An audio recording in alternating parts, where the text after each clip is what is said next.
When I first met G&W and they were sharing with me the struggles that they're having in their organization and how there were challenges to their workforce pool, I asked them if they were open to a creative solution. There's challenges all the time of finding people that want to work that kind of job, that kind of environment.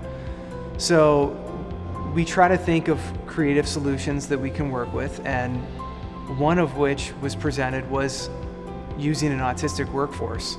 Then finding autism workforce through IMEC, we partnered with them, and I feel like them coming in and seeing our facility, and as we walked them through a couple jobs that we thought would be good for an autistic candidate or a neurodiverse candidate to go through, I felt like that was really where we felt like this was going to work. We pride ourselves in being an inclusive workforce, but someone with autism, that's an inclusive element that we had not explored before. So it just expanded kind of who we are and what we wanted to do.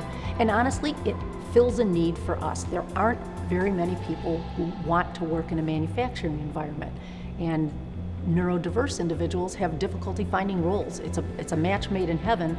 By bringing the autistic workforce in, I was able to meet my goals because where I had 2 or 3 people doing one job, I was able to incorporate the autistic workforce, and I can only put one person there, and I still accomplish everything I need to accomplish with that one person that I normally have 2 or 3 people doing the job.